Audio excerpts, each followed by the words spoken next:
দেখো বন্ধুরা, সেই তোমাদের অন্নপূর্ণা ভান্ডারের ফর্ম, যেই ফর্মগুলো তোমরা পঞ্চায়েত অথবা বিডিও অফিসে জমা দিয়ে এসেছিলে, আর এই কারণেই হয়তো তোমরা এখনো অন্নপূর্ণা যোজনার টাকা পাচ্ছ না।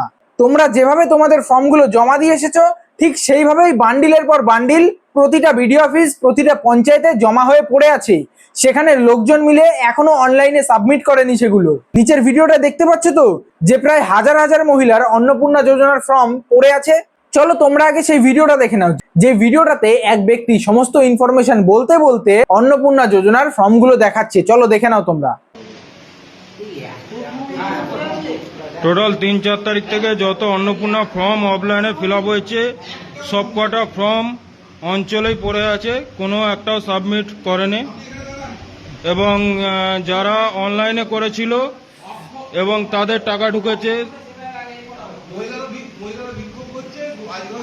ওটা ওরা বলবে। এবং তার জন্য মহিলারা বিক্ষোভ করছে। টোটাল অঞ্চলে যত অন্নপূর্ণা ফর্ম ফিল আপ হয়েছে, সব অন্নপূর্ণা ফর্ম পড়ে আছে। গভর্নমেন্ট অফ ওয়েস্ট বেঙ্গল, এই হচ্ছে অন্নপূর্ণা ফর্ম।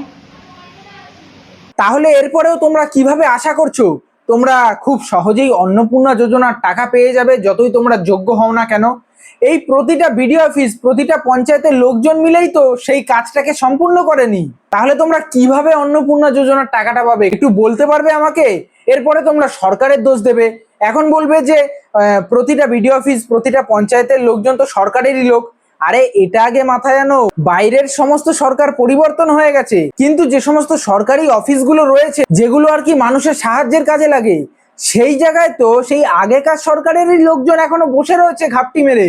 তাই সেই ঘাপটি মারা লোকজনগুলোকে আগে টেনে গর্ত থেকে বের করো, তারপরে না হয় ঘরের প্লাস বাইরের দুই জায়গারই সরকার পরিবর্তন হবে। যাই হোক, আশা করি তোমরা দেখতেই পেয়েছো কি কারণে এখনো তোমরা অন্নপূর্ণা যোজনার টাকা পাচ্ছ না। হ্যাঁ, এটাই কিন্তু সেই কারণ। তাই ভিডিও শেষে একটাই অনুরোধ করছি, দয়া করে ভিডিওটা যাতে প্রতিটা বাংলার মা বোনেরা দেখতে পারে, তাই ভিডিওটা একটু শেয়ার করে দিয়ে যেও।